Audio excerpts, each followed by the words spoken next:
बिस्मिल्लाहिर्रहमानिर्रहीम, अस्सलाम वालेकुम, वेलकम टू माय चैनल। आज की जो मेरी वीडियो है वो पीरा में आई हुई जॉब्स की तैयारी के हवाले से है। तो पीरा के अंदर जो एसटीईओ की जॉब्स आई हुई हैं उस हवाले से मेरी पहले ही 2 वीडियोस चैनल पे अपलोड हैं। एक में इनकी तनख्वाह के हवाले से, इनके काम के हवाले से और इनके अलाउंसेस के हवाले से बताया गया है, जबकि दूसरी वीडियो में पीरा एक्ट को जो है डिफ़ाइन किया गया है।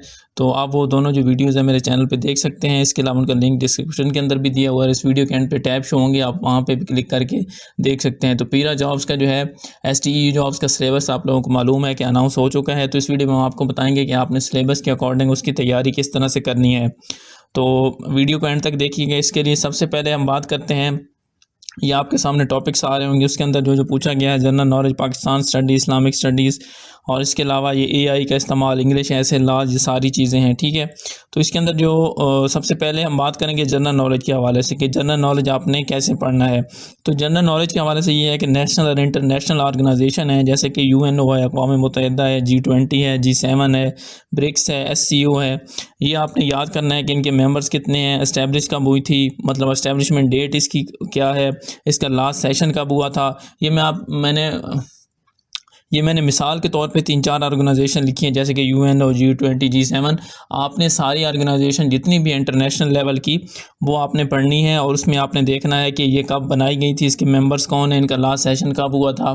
तो ये इस हवाले से, जैसे कि अब मैं आपको मिसाल दूं कि ब्रिक्स के अंदर जब ये बनाई गई थी तो इसके 5 मेंबर्स थे और अब इसके मेंबर्स बढ़ के 10 हो गए हैं। अभी हाल ही में इंडोनेशिया ने इसको ज्वाइन किया 2025 में। इसी तरह से एससीओ को भी ईरान और बेलारूस ने जो है ज्वाइन किया है। तो ये करंट अफेयर्स में भी चीज़ आ जाएगी और जनरल नॉलेज में भी आ जाएगी, ठीक है। इसके अलावा वर्ल्ड इंटरनेशनल डेज़ हैं, जैसे कि एनवायरनमेंट डे हो गया, ह्यूमन राइट्स डे हो गया 10 दिसंबर को।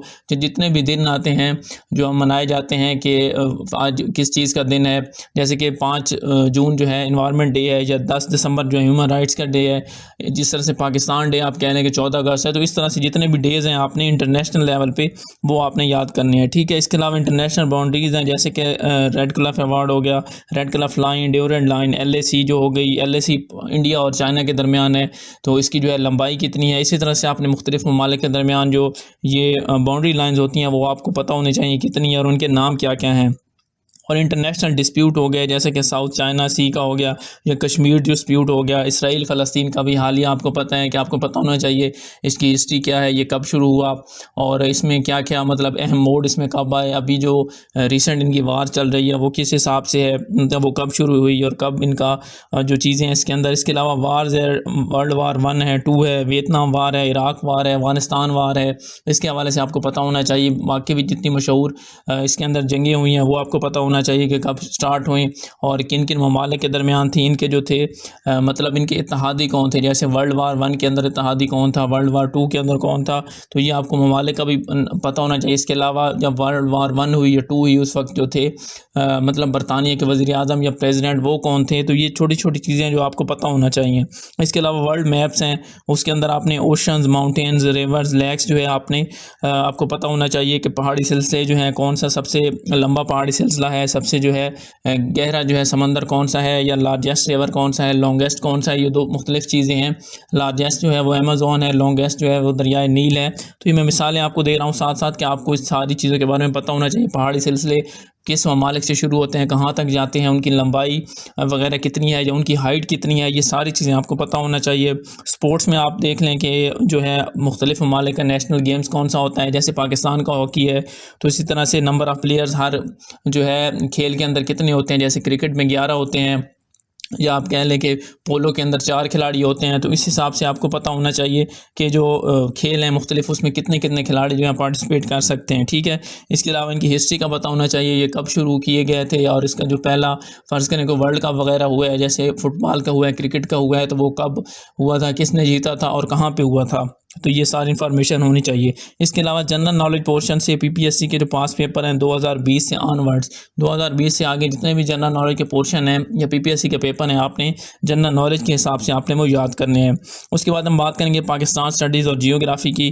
तो इसके अंदर जो है डिफरेंट एम्पायर्स थी, या उसके अंदर जैसे कह लें कि मुख्तलिफ़ किस्म की डायनेस्टी थी, जैसे कि स्लेव, लोधी, मुग़ल, ये सारा इनका जो ड्यूरेशन था, फर्स्ट इनका रूलर कौन था, आखिरी रूलर कौन था और ये तरतीब से किस तरह से आई हैं, मतलब पहले स्लेव डायनेस्टी थी या सैयद थी या मुग़ल कब आए, लोधी ख़ानदान कब आया, तो इस हवाले से आपको पता होना चाहिए। और कंप्लीट हिस्ट्री मुसलमानों की पता होना चाहिए 712 से लेके अब तक, या कम से कम 1947 तक, मतलब बरसगीर की हिस्ट्री का आपको पता होना चाहिए। प्री पार्टीशन, पोस्ट पार्टीशन जो है इंसिडेंट्स आपको हैं वो पता होना चाहिए कि आज़ादी से पहले या आज़ादी के बाद जो हैं किस तरह के वाक़यात रुनमा हुए। इलेक्शन 1937 और 45 का जो हुआ था, ये इंडियन एक्ट जो है 1935, ये बहुत मशहूर है। पाकिस्तान भी जब बना था तो इंडियन एक्ट 1935 के तहत ही कुछ अर्सा इसका जो आइन था, मतलब इंडियन एक्ट 1935 को ही उन्होंने फॉलो किया था। इसके अलावा हिस्ट्री ऑफ वार्स हो गई, 65 की, 71 की जंग हो गई, अभी जो ऑपरेशन संदूर हुआ है या बयानुल मरसूस हुआ है, अभी पाकिस्तान इंडिया के माबैन कब शुरू हुआ था, ये उस हवाले से जितनी भी मालूमात हैं, इसके अंदर जो मशीनरी इस्तेमाल हुई है या टेक्नोलॉजी इस्तेमाल हुई है, जैसे इंडिया ने की है या पाकिस्तान ने की है, तो उस हवाले से पता होना चाहिए। इसमें आपको नेशनल बाउंड्रीज एंड डिस्प्यूट, जैसे कश्मीर जिस तरह आपने इंटरनेशनल लेवल पर याद करना, इस तरह आपने नेशनल लेवल पर भी याद करना है। इसके अलावा कॉन्स्टिट्यूशन, ये वैसे इसके लास्ट का पार्ट भी 1973 वाला, लेकिन आपको 56 और 62 के आइन के बारे में भी थोड़ा थोड़ा नॉलेज होना चाहिए। इसके अलावा प्रेसिडेंट है, PM नेम आपको पता होना चाहिए, आपको ये ज़माने याद होने चाहिए, पाकिस्तान के पहले वज़ीर आज़म से मौजूदा वज़ीर आज़म तक के नाम, उनका ड्यूरेशन कितना था और इसमें से आज तक किसी ने मुद्दत पूरी नहीं की। इसी तरह से सदर का भी आपको पता होना चाहिए, क्योंकि अक्सर ये पूछा जाता है कि 5वां सदर कौन था या फ़लाँ जो था ज़ियाउल हक़ था वो कौन से सदर थे, तो ये सवाल तभी आ सकता है। इसका जवाब अगर आपको तरतीब से पता होगा कि पहले से आखिरी सदर तक कौन है या वज़ीर आज़म कौन है, क्योंकि अगर आपको पता ही नहीं होगा तो आप किस तरह से गैस कर सकते हैं कि 7वां सदर कौन था या 8वां सदर कौन था, आप कभी भी नहीं बता सकते ये। तो ये तरतीब रखना बहुत ज़रूरी है। जियोग्राफी के हवाले से आपने ओशन, माउंटेन्स, रिवर, जिस तरह से मैंने आपको इंटरनेशनल लेवल का बताया कि उसकी गहराई, उसकी लंबाई या उसकी हाइट के हवाले से आपने सारी चीज़ें देखनी है। इसी तरह नेशनल लेवल पे भी पाकिस्तान से रिलेटेड आपने ये सारी चीज़ें देखनी हैं। और इसमें भी पास पेपर में आपको 2021 से ऑनवर्ड्स अब तक के जितने पास पेपर हो गए हैं PPSC के, वो आपने लाजमी पढ़ने हैं। PPSC के पास पेपर आपने हर हाल में लाजमी पढ़ने हैं, वो मस्ट हैं। अच्छा, उसके बाद इस्लामिक स्टडी में आप बात करें तो हिस्ट्री ऑफ ऑल प्रॉफिट्स, और इसके अलावा उन पे जो मतलब उन पे जो वही नाजिल हुई, उन पे जो किताबें नाजिल हुई, उसके बारे में आपको पता होना चाहिए। गज़वात जितने हुए उनके नाम क्या थे, कितने उसके अंदर सिपाही थे मुसलमानों की तरफ से, कफ़ार की तरफ से। इसके अलावा नबी पाक सल्लल्लाहु अलैहि वसल्लम की कंप्लीट हिस्ट्री आपको पता होना चाहिए। हिजरत से पहले और हिजरत के बाद के तमाम वाक़यात का आपको पता होना चाहिए, ठीक है। इसके अलावा हिस्ट्री आइमा की, उनकी बर्थ डेट, जैसे कि इमाम बुखारी हो गए, इमाम मालिक हो गए, उनकी बर्थ डेट, उनकी डेथ का आपको नॉलेज होना चाहिए। इसके अलावा हिस्ट्री ऑफ जो है सूफिया सिलसिला, जैसे नक्शबंदिया, सोहरवर्दी, ये मुख्तलिफ सिलसिले जो हैं वो आपको पता होना चाहिए। सूफिया के किस सिलसिले से ताल्लुक़ था वो भी आपको उस हवाले से भी पता होना चाहिए। और इसके अलावा इसमें PPSC के पास पेपर आप 2020 से ऑनवर्ड जितने भी हैं वो आपने याद करने हैं, ठीक है। उसके बाद हम करंट अफेयर्स की बात करें तो इसमें आपने एक तो जनरल नॉलेज के जो मैंने तमाम टॉपिक्स आपको बताए हैं वो करने हैं, ठीक है। इसके अलावा पिछले 3 साल में जो डेवलपमेंट्स हुई हैं नेशनल लेवल पे या इंटरनेशनल लेवल पे, जिस किस्म की भी डेवलपमेंट्स हुई हैं वो आपको पता होना चाहिए, उनकी डेट्स पता होना चाहिए। अगर कोई वाक़या हुआ है तो उसकी प्लेस पता होना चाहिए। इसके अलावा ऑर्गेनाइजेशन और जो उनके करंट सेशन हुए हैं या न्यू मेंबर्स एडिशन, जैसे मैंने पहले बताया कि ब्रिक्स के अंदर 5 नए मेंबर्स आ गए, इंडोनेशिया का इजाफा हुआ है। इसके अलावा UAE, सऊदी अरेबिया उसका हिस्सा बन गए हैं। इसके अलावा SCO के अंदर ईरान और बेलारूस की शमूलियत हुई है 2023-24 में, तो वो आपको पता होना चाहिए किस साल में किसकी शमूलियत हुई है। तो ये रिसेंट अभी इनके इजलास कब हुए हैं, SCO का जो इजलास है वो कब हुआ है, कहाँ हुआ है, नेक्स्ट जो इनका इजलास होना है वो कहाँ होना है, या ब्रिक्स का जो इजलास होना है वो कहाँ होना है। तो ये करंट अफेयर्स में आपको ये सारी चीज़ें आनी चाहिए और ये पूछी भी जाएंगी पेपर में। स्पोर्ट्स के हवाले से भी उस तरह से आपको पता होना चाहिए। इसमें PSL का आपने खास ख्याल रखना है, ठीक है।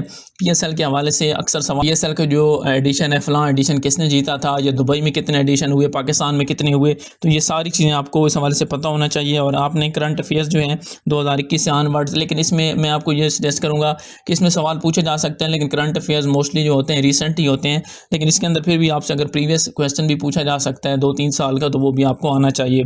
इसके अलावा यहाँ पे स्पेस के हवाले से मैंने इसमें मेंशन नहीं किया, स्पेस के हवाले से भी क्वेश्चन आ रहे हैं कि कौन सा जो खलाई मिशन है किस मुल्क ने भेजा, या पिछले 2-3 सालों में जितने भी खलाई मिशन जा चुके हैं उस हवाले से भी अक्सर सवाल आ रहा है, तो वो भी आपने पढ़ना है। मैथ के हवाले से बात करें तो 6ठी से 10वीं क्लास तक का आपने सारा मैथ करना है, ठीक है। उसमें percentage, direct inverse proportion, series question, geometry, basic algebra, simple interest, compound interest, और इसके अलावा स्पीड डिस्टेंस के जो क्वेश्चन है वो आ रहे हैं। आजकल जो ज़्यादा सवालात आ रहे हैं वो जियोमेट्री से आ रहे हैं। पहले बेसिक मैथ आती थी PPSC के अंदर, लेकिन अब थोड़े तो ज्योमेट्री के हवाले से आपने जो है सवालात इसके अंदर पढ़ने हैं। अच्छा, इंग्लिश की बात करें तो इसके अंदर सेंटेंस स्ट्रक्चरिंग है, विकेबलरी है, पार्ट्स ऑफ स्पीच है, प्रीपोजिशन है, सिनोनिम एंटोनिम्स है, टेंसेस है, एक्टिव पैसिव वॉइस है, डायरेक्ट इनडायरेक्ट है। तो ये आपको ऐसे राइटिंग के लिए भी आपकी हेल्पफुल होंगे। इसके अलावा इंग्लिश में मैं आपको सजेस्ट करूँगा कि सिनोनिम एंटोनिम्स पे आप टाइम मतलब ज़्यादा कंज्यूम करने की बजाय आप दूसरी चीज़ों पर ज़्यादा फोकस करें, क्योंकि सिनोनिम एंटोनिम्स बहुत ज़्यादा तादाद में होते हैं, वो कोई भी पूछ सकते हैं। तो उससे बेहतर है कि आप जो दूसरी चीज़ें उन पर ज़्यादा फोकस करें। इसमें आपने सारी चीज़ जो मैंने आपको बताई हैं, आपने इनको याद करना है। इसमें से एक एक आधा सवाल आपसे पूछा जाएगा। उर्दू की बात करें तो आपको उर्दू हिस्ट्री, जो मॉडर्न पोइट्री है उसके बारे में पता होना चाहिए, ग्रामर उर्दू की उसके बारे में पता होना चाहिए, उसमें से लाजमी सवाल आता है। और उसके अलावा जो किताबें हैं उनके जो मतलब शायर हैं, जो उनकी जो किताबें हैं वो आपको पता होना चाहिए, मुसन्निफ जो है उनका नाम का पता होना चाहिए, शायर हजरात जो हैं उनके आपको डेट ऑफ जो है बर्थ, डेट ऑफ डेथ, कहाँ पे वो मदफून है, कहाँ पैदा हुए, वो आपको पता होना चाहिए।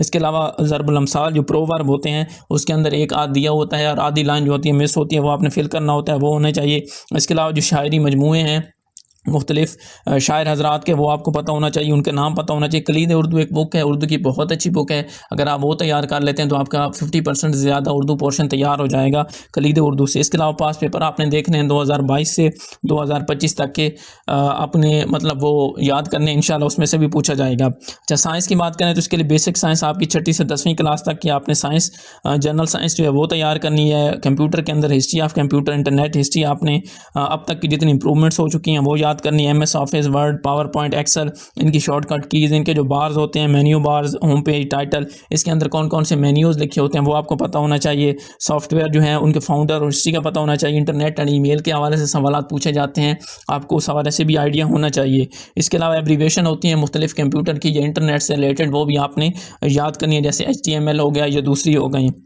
अच्छा, यूज़ ऑफ AI का भी पोर्शन इसके अंदर शामिल है। इसके अंदर चैट GPT जो बिल्कुल नई चीज़ है उसके बारे में आपको आइडिया होना चाहिए। डिफरेंट बुकिंग ऐप्स हैं जैसे कि रेलवे टिकट्स हो गई या जैज़ कैश, वेस्टर्न यूनियन। तो ये इन्वेस्टिगेशन ऑफिसर उनका जो पेपर हुआ है उसमें ये सवालात पूछे गए हैं कि जो रेलवे के टिकट्स के लिए कौन सी ऐप इस्तेमाल होती है, या बैरून मुल्क जो हम रकम भेजते हैं उसके लिए क्या इस्तेमाल होता है, वेस्टर्न यूनियन। तो ये सवालात पूछे गए हैं, तो ये आपको ये सारी ऐप्स के बारे में पता होना चाहिए। या सिटीज़न पोर्टल जैसे हैं, मुख्तलिफ पोर्टल जैसे सिटीज़न पोर्टल, दस्तक ऐप, या ई-पे हो गई, या ई खिदमत हो गई जो डोमिसाइल वगैरह बनाने के लिए इस्तेमाल होता है। या मुख्तलिफ आजकल जितनी भी ज़्यादा ऐप्स आ रही हैं, आपको पता है गवर्नमेंट की तरफ से काफ़ी ज़्यादा आ रही हैं, तो उसके बारे में आपको पता होना चाहिए कि कौन सी ऐप जो है किस मकसद के लिए इस्तेमाल होती है। सोशल मीडिया ऐप्स का आपको पता होना चाहिए, फेसबुक, व्हाट्सएप, इंस्टाग्राम, ये कब बनाई गई, इनके फाउंडर कौन थे, उनके नाम का आपको पता होना चाहिए। इस हवाले से मेरी कंप्लीट वीडियो जो है, इस वीडियो के एंड पे एक टैब शो होगा, आप उस पर क्लिक करके भी देख सकते हो। उसमें मैंने सारी सोशल मीडिया ऐप्स का बताया हुआ है कि वो कब बनाई गई थी और इसके अलावा जो है उनके फाउंडर्स कौन थे।